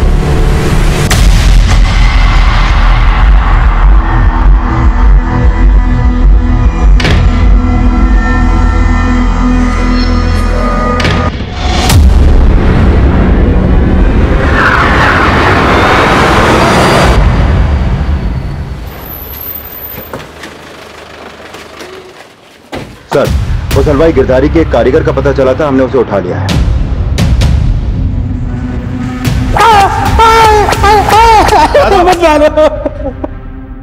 गिरधारी कहाँ है? हमको सच में नहीं पता साहब। खाना खा के जब सब गिरने लगे तो गिरधारी भैया हमको खुद बोले कि भाग जाओ, इसीलिए भाग गए थे। आपको खाने में कुछ गड़बड़ लग रही है। सब उल्टियां करने निकलो यहाँ से। क्या करना, भाग जल्दी, भाग, निकाल। खाने में जहर गिरधारी नहीं मिलाया था ना? हमको नहीं पता साहब। तुम लोगों ने खाना बनाया और तुमको ही नहीं मालूम? बनाया था साहब, भरोसा नहीं था। बीच में किसी ने कुछ कर दिया तो हमको क्या पता साहब। किसी और ने नहीं, गिरधारी नहीं किया है, और तुम लोग उसके साथ मिले हुए हो, और अब गिरधारी फरार है। बोल, गिरधारी का है? हमको नहीं पता साहब। नहीं मालूम? नहीं पता। तोड़ो से। नहीं साहब, हमको नहीं पता साहब, नहीं पता साहब। हमको कोई भी बहाना नहीं चाहिए, परिणाम चाहिए। कोई मरता है तो मरे, हमें उसका नाम चाहिए जिसने हलवाई से कांड करवाया। भाईजी, हम लगे हुए हैं, पर आपको एक बात बोलनी थी। मुन्ना भैया को पुलिस थाने ले गई है। तुम लोगों का हिम्मत कैसे हुआ हमको यहाँ लाने का? होश है? होश में तो हम तुम सबको लेकर आएंगे इंस्पेक्टर। काहे लेकर आए हो हमको यहाँ? उस पिस्तौल का लाइसेंस है हमारे पास। पता चला, लेकिन नशे की हालत में इतने थुत पड़े थे तुम कि क्लैरिफाई नहीं कर पाए। अब खुद आ गए हो तो डाउट क्लियर कर दो। शादी के खाने में जहर किसने मिलाया? जहर? कौन सा जहर? 80 से ज्यादा लोग बीमार पड़ गए वो खाना खा के। 7 लोग मर गए, जिसमें से आपकी बहन बिट्टी भी थी। अरे किसने बोल दिया आपको कि बिट्टी हमारी बहन थी? हाँ, बाप की रखेल के पेट से जन्म लेने वाली बहन नहीं कहलाती है। तभी उसकी शादी में नशे में धुत पड़े थे। कहीं तुम्ही ने हलवाई को बोलकर जहर नहीं मिलाया? सोच समझ के बोलो इंस्पेक्टर। आने वाले चुनाव के प्रत्याशी हैं हम। अपनी टिकटें मत बढ़ाओ। कोई सबूत है तो बोलो। ठीक है, तो सबूत मिलने के बाद ही बात करेंगे। हलवाई गिरधारी एक ऐसी सीढ़ी था जिस तक पहुंचकर हम असली अपराधी तक पहुंच सकते थे, लेकिन गिरधारी गायब था। उसे गायब किया गया था या वो खुद गायब हुआ था, इसका अंदाजा लगाना बहुत मुश्किल था। 7 लोग मर चुके थे, 40 से ज्यादा लोग मौत की कगार पे थे। डॉक्टर सबको बचाने में लगे हुए थे। फिर फोरेंसिक रिपोर्ट आई। सर, फोरेंसिक रिपोर्ट से क्लियर हो गया कि खाने में जहर मिलाया गया था, और ज्यादा मात्रा में मिलाया गया था। मतलब ये मास किलिंग का मामला है। किसी ने जमकर जो है दुश्मनी निकाली है। कोई तो है जो इस फैमिली से खार खाया बैठा। लेकिन सर, हलवाई गिरधारी के पड़ोसी ने बताया कि श्री प्रकाश के लोग इस हादसे के बाद हलवाई के घर पे गए थे और उन्होंने वहां पे जमकर तोड़फोड़ की, लेकिन श्री प्रकाश के डर से कोई भी सामने आके बयान देने से डर रहा है। मतलब हमारा शक सही निकला, श्री प्रकाश ने ही हलवाई को उठवाया।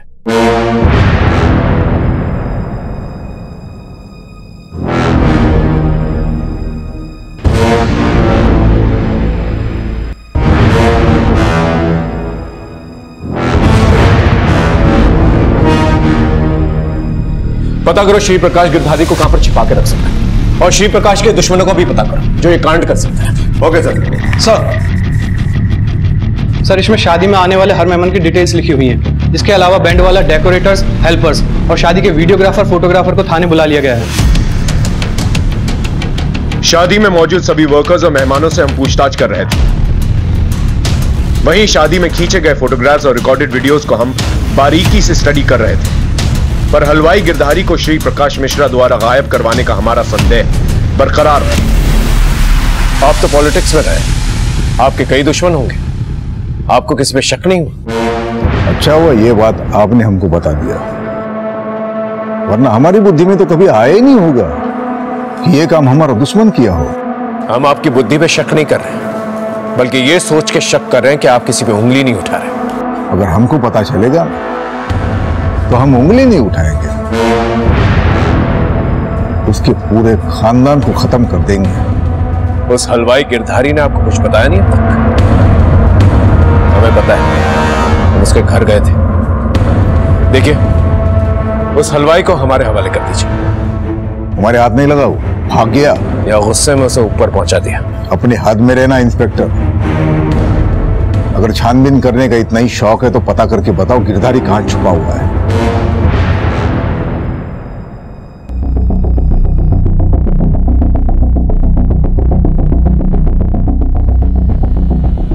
सर, इन वीडियोस में किचन के डायरेक्शन में जिन जिन का भी आना जाना था, उनमें से कोई भी सस्पिशियस नहीं लग रहा है। लेकिन इस शादी के दौरान श्री प्रकाश का बेटा मुन्ना गायब है। वो इन वीडियोस में कहीं भी दिखाई नहीं दे रहा है। ये लड़की कौन है? सर, ये मुन्ना की बहन ज्योति है और ये प्रभा देवी। ये दोनों भाई बहन इसी प्रभा देवी के ही बच्चे हैं। और ये बिट्टी श्री प्रकाश की दूसरी बीवी दमयंती की बेटी भी है। और मुन्ना की बातों से साफ जाहिर होता है कि उसके दिल में बिट्टी और उसकी मां के खिलाफ जहर भरा था। सर, मेरी दूल्हे के घर वालों से बात हुई। उन्होंने किसी के ऊपर शक तो नहीं जताया, लेकिन उन्होंने बताया कि योगेश की शादी पहले श्री प्रकाश की बड़ी बेटी ज्योति के साथ तय हुई थी। लेकिन लास्ट मोमेंट पे श्री प्रकाश ने उनके सामने ये प्रपोजल रखा कि योगेश की शादी छोटी बेटी बिट्टी के साथ हो। और सर, ये सब शादी के 3 दिन पहले ही तय हुआ और इस शादी की तैयारी भी 3 दिन में ही की जा रही थी। सर, ये मामला तो बाहरी दुश्मनी से ज्यादा घर की अंदरूनी अनबन से भी जुड़ा लग रहा है। लेकिन एंगल बाहरी भी हो सकता है। 3 दिन के अंदर बड़ी बहन के बजाय छोटी बहन की शादी कर दी जाती है। कोई ना कोई वजह तो होगी। आई एम श्योर बिट्टी का कोई ना कोई अफेयर रहा होगा और इस शादी से ज्योति, प्रभा देवी और मुन्ना के अलावा कोई चौथा है जिसका दिल टूटा है। बिट्टी और उसके फैमिली के सारे कॉल रिकॉर्ड चेक करो और ज्योति से भी बात करो। Okay sir.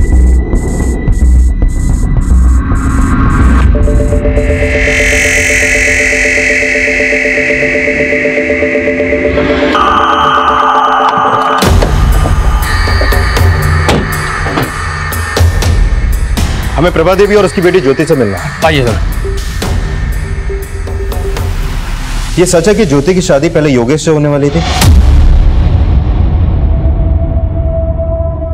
सर, शादी कहाँ होने वाला था? हम तो केवल ज्योति का फोटो भेजे थे त्रिपाठी जी को। तो त्रिपाठी जी ने भी लड़के का फोटो भेजा था, लेकिन ज्योति को लड़का पसंद नहीं आया, तो इसके पिताजी ने बिट्टी का बात चला दिया। तो आप योगेश से शादी नहीं करना चाहती थी?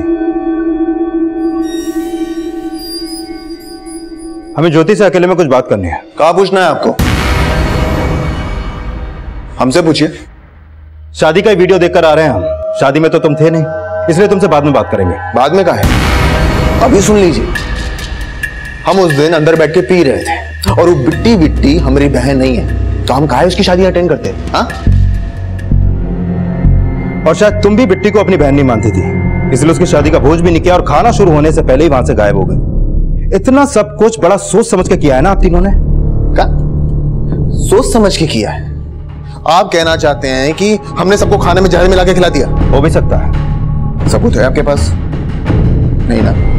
जाइए और उस हलवाई गिरधारी को ढूंढ के दिखाइए, तब मानेंगे हम। गिरधारी को ढूंढना हमारे लिए एक चैलेंज बन गया और हम मुन्ना और श्री प्रकाश मिश्रा के एक एक आदमी को खंगाल रहे थे और हमें यह भी शक था कि गिरधारी को गायब नहीं बल्कि उसे मारा गया। और इसी बीच पोस्टमार्टम रिपोर्ट आई।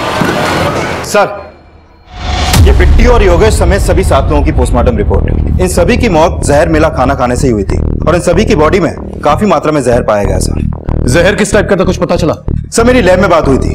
डॉक्टर्स लगातार स्टडी कर रहे हैं, लेकिन फिगर आउट नहीं हो पा रहा है कि किस तरह का जहर खाने में मिलाया गया था।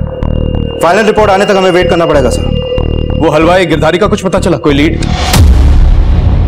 नहीं सर, अभी तक तो नहीं। समझ में नहीं आ रहा है कि गिरधारी को मार के उसके परिवार समेत कहीं पे गायब कर दिया गया है या फिर उसको छुपाकर कहीं पे रखा गया है।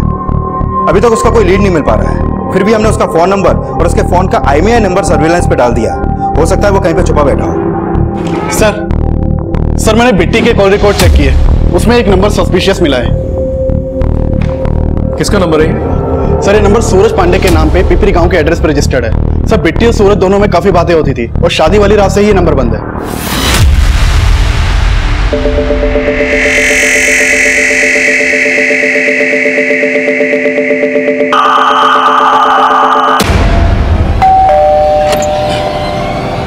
सूरज यहीं रहता है? जी साहब। सर, ये सूरज पांडे इस इलाके का पहलवान है। श्री प्रकाश से दुश्मनी निकालने का इसका एक और मोटिव पता चला है। दरअसल शादी से 3 दिन पहले दंगल के फाइनल राउंड में ये इस साल का दंगल विजेता बन गया था, लेकिन तभी वहां पर श्री प्रकाश और बिट्टी पहुंचे और उन्होंने पिछला राउंड कैंसिल करवा के दोबारा से कुश्ती करवाई, जिसमें सूरज हार गया।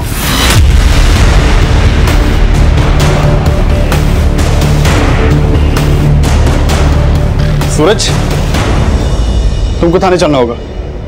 लेकिन सर इसकी हालत तो देखिए आप। तुमने बताया कि पहले दंगल में चीफ गेस्ट पूरनमल, फिर ऑर्गेनाइजर्स ने लास्ट मोमेंट पे उसे हटाकर श्री प्रकाश को चीफ गेस्ट बना दिया। हाँ सर, श्री प्रकाश का इस पूरनमल से भी 36 का आंकड़ा है। पहले ये दोनों एक ही पार्टी में थे, लेकिन बाद में श्री प्रकाश ने पूरनमल को पार्टी से निकलवा दिया था और तब से ये पूरनमल श्री प्रकाश से खार खाए बैठा है। सर, सूरज को ले आए हैं। चलो। हम और बिट्टी एक दूसरे से प्यार करते थे। ये भी सच है, हम एक दूसरे से शादी करना चाहते थे, लेकिन बिट्टी का बाप उसकी शादी कहीं और करवा रहा था। और यही बात तुझे रास नहीं है कि प्यार उसने तुझसे किया और शादी अपने बाप की मर्जी से करनी थी।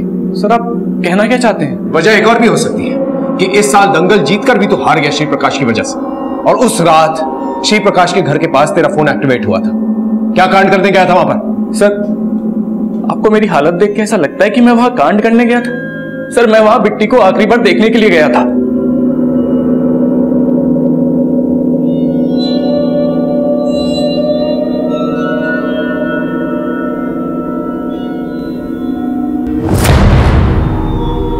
सर, मैं अच्छे से जानता था कि मैं जबरदस्ती बिट्टी से शादी नहीं कर सकता। मुझे नहीं पता था कि बिट्टी के साथ इतना बुरा होगा सर। ये सब मेरी वजह से नहीं हुआ सर, ये बिट्टी के बाप की वजह से हुआ है। उसके एक नहीं कई दुश्मन पल रहे थे, उसी में से किसी एक ने बिट्टी और उसके बाप से बदला लिया है सर।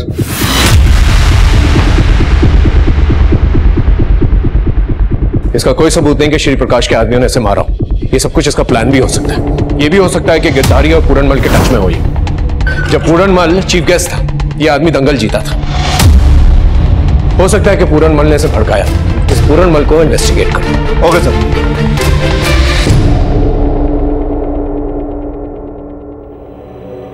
माँ, हम ये फैसला नहीं मानने वाले। हम उसे से ही शादी करेंगे जिससे हम प्यार करते हैं। बगावत करने की सोचना भी मत, नहीं तो वो तेरे साथ मुझे भी काट देंगे।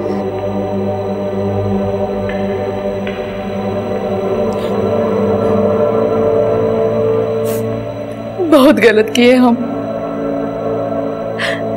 अगर हम उससे शादी करने की जबरदस्ती नहीं किए होते तो आज वो ना तो शादी होती और ना ही वो। दमयंती, हमने तो अच्छा ही सोचा था उसका। उसका? नहीं, आपने हमेशा अपना ही भला चाहा। मतलब कहना क्या चाहते हो तुम? आपकी प्रभा और उसके बच्चों ने कभी हमारा भला नहीं चाहा। हम तो कहते हैं कि उन्होंने हमारी बेटी को मार डाला है। आज आपने साबित कर दिया कि पत्नी के सामने नकेल कुछ नहीं होती। अपने बीवी, बेटी और मुन्ना को बचाने के लिए आपने मेरी बेटी के साथ बहुत नाइंसाफी की है। सर, शादी के खाने में जो जहर मिलाया गया था उसकी इस फॉरेंसिक रिपोर्ट के मुताबिक खाने में एक खास तरह का जहर मिलाया गया था के लिए यूज किया जाता है। ये जहर इतना पावरफुल और इतना जल्दी असर करता है कि 80 में से 7 कैजुअलिटी फिर भी कम है। कहीं और भी जाने जा सकती थी। अगर ये मान भी ले कि हलवाई जहर मिलाकर गायब हो गया, उसे ये जहर मिला कहां से? इसके सोर्स का पता करो। Okay sir.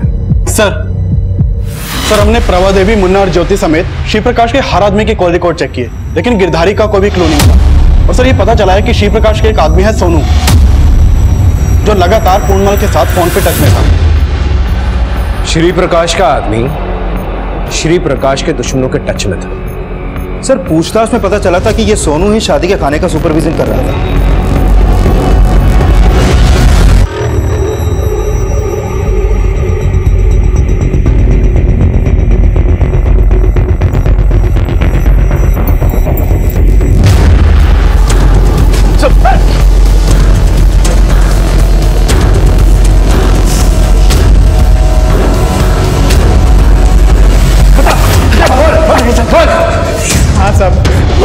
से लेके भैया जी से गद्दारी कर रहा था, लेकिन साहब मेरा इस खून में कोई हाथ नहीं साहब। गिरधारी का है? वो भी मिला हुआ है ना तेरे और पूरनमल के साथ? नहीं साहब, गिरधारी को मैं जानता भी नहीं साहब। साहब भैया जी का सेक्रेट इन्फॉर्मेशन से लेके पूरनमल को दे देता था बस। आप अच्छी तरह से तोड़ो ऐसे, नहीं बोलेगा ये। पुलिस सोनू को भी उठाए है और पता चला है कि वो पूरनमल को बहुत फोन घुमाया था। सर सोनू को बहुत तोड़ा लेकिन कुछ भी उगल नहीं रहा है। सर ये पूरनमल भी गायब है।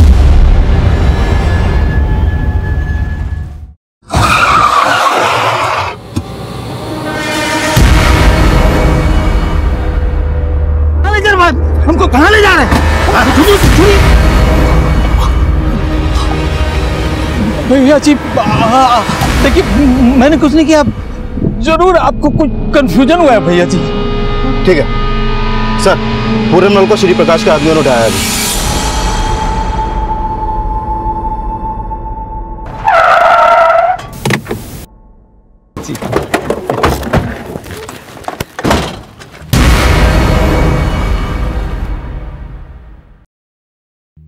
आपको अगवा करके लाया गया है यहाँ पर? अगवा? ये किसने कहा आपसे? अरे भैया जी ने बुलाया था, पुराने दोस्त हैं हम, मिलने आए थे। दिख रहा है क्या दंगल हुआ था आप लोग के बीच। अब इतना सब तो हम लोग भी चलता ही रहता है। अच्छा भैया जी प्रणाम, चलते हैं। प्रणाम।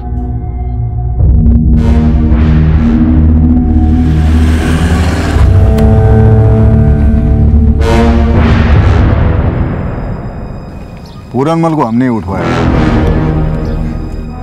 थोड़ी पूछताछ की, टटोला उसको। हमें मालूम पड़ा कि यह काम उसका नहीं है। हमारे खिलाफ कोई कंप्लेंट नहीं करेगा, डरता है हमसे। पर उस सोनू को मत छोड़िएगा।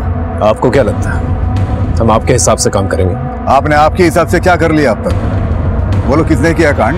हमारे हिसाब से तो सारा कांड जो है आपके बेटे मुन्ना ने किया।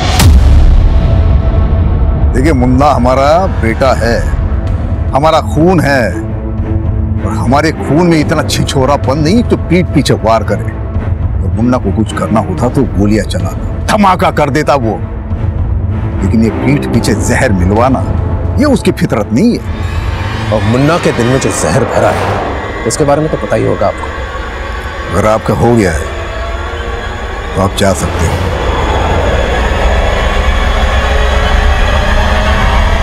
प्रणाम।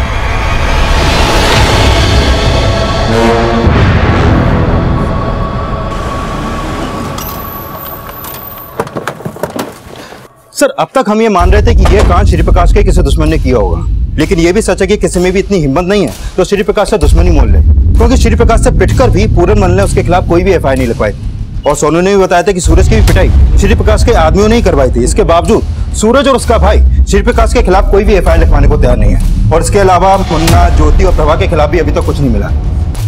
सूरज और बिट्टी जिस तरह से एक दूसरे से प्यार करते थे, उसी तरह से योगेश का कोई जिल्टेड लवर हो सकता है जिसने ये कांड किया। लेकिन सर योगेश के कॉल रिकॉर्ड में तो ऐसा कुछ भी नहीं मिला। अब तक हम श्री प्रकाश के दुश्मनों पे शक कर रहे हैं। हो सकता है त्रिपाठी का कोई दुश्मन हो जो ये सब कर रहा है। त्रिपाठी फैमिली के जितने भी दुश्मन हैं उनकी एक लिस्ट बनाओ, उनसे बातचीत करो। इसी के साथ चक्कर? ये आप कैसी बातें कर रहे हैं साहब? हो सकता है कि वो ये शादी अपनी मर्जी से न कर रहा हो, या ये भी हो सकता है कि उसकी जिंदगी में कोई ऐसी लड़की हो जो इस शादी से खुश ना हो। ऐसा कुछ नहीं था। आप बेकार में ही हमारे मरे हुए बेटे को बदनाम कर रहे हैं। किसी पर शक है आपको? जी फिलहाल तो हमें कोई नजर नहीं आ रहा। अपने दिमाग पर जोर डालिए और हमें बताइए अगर आपको किसी पर भी शक हो।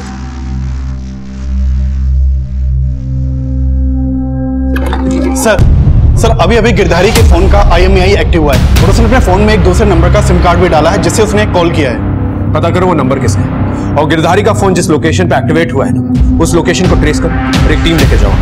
हो सकता है गिरधारी ना मिले वहां पर, सिर्फ उसका फोन मिले। ये सब कुछ हमें भटकाने के लिए भी किया जा सकता है। हमने कहीं ना कहीं ये मान लिया था कि गिरधारी को गायब ही नहीं, उसको मरवा भी दिया गया हो। लेकिन जब हमने गिरधारी का फोन का लोकेशन ट्रेस किया तो हमारा अनुमान गलत साबित हुआ। बोल हमने खाने में जहर नहीं मिला है साहब, हमारा भरोसा करो साहब। फिर क्यों भागा था वहां से? साहब वहां रुकते ना तो श्री प्रकाश के आदमी हमको जान से मार देते और सारा दोष हम पर लगा देते, इसलिए हमारे डर के मां से साथ भाग गए थे। लेकिन शादी की रात एक औरत खाने के मंडप के पास बार बार चक्कर लगा रही थी। सर, उमाशंकर त्रिपाठी के परिवार से जुड़ी कुछ बातें पता चली हैं। उमाशंकर के बड़े बेटे पंकज की बीवी संगीता दहना गांव के रहने वाली है और पता चला है कि दहना गांव में, और सर ये भी पता चला है कि शादी से एक दिन पहले संगीता का भाई मुकेश उससे मिला। साहब आप बेकार में मुझ पर शक कर रहे हैं। मैं तो शादी में भी नहीं गया था, तो खाने में जहर कैसे मिलाऊंगा? झूठ मत बोल, हमें सब पता चल गया कि तेरी बहन का अपने ससुराल से रिश्ता कैसा है। बोल सच क्या है?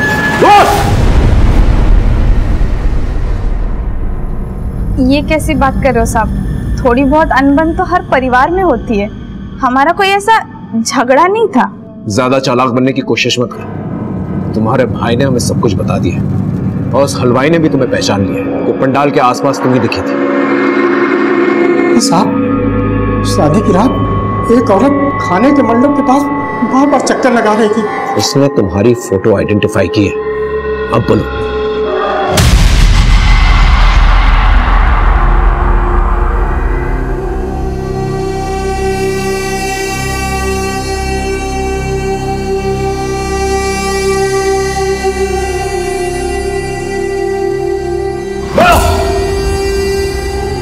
हाँ सब, मैंने मिलाया था खाने में जहर। जब से उस घर में ब्याह के गई हूँ, परेशान कर रखा है उन्होंने। हर वक्त आने। पता नहीं क्या मेरी किस्मत थी कि तू मेरे पल्ले बंदी। न शक्ल न सूरत, गंवार कहेंगी। ये क्या खाना बनाई है तू? कुछ आता है कि नहीं बनाने के लिए? सब मैं तंग आ गई थी, लेकिन सब चुपचाप सह रही थी। और फिर जैसे ही श्री प्रकाश की बेटी का रिश्ता योगेश से तय हुआ, पापा जी ने कहा वो सोने की चिड़िया है। हर बार मेरी माँ बाप की गरीबी का मजाक उड़ाया इन्होंने। फिर मैंने भी ठान लिया कि इस बार इनकी खुशी में इनके साथ ऐसे खुश हो जाऊंगी ना कि इन्हें शक तक नहीं होगा मुझ पे। मैं तो चाहती थी मेरे सास ससुर पति सब मर जाएं, लेकिन मेरे सास ससुर खाने की मेज तक पहुंचे ही नहीं। और पंकज, अपना बदला लेने के लिए तुम इस हद तक गिर गई कि इतने सारे लोगों की जान खतरे में डाल दी।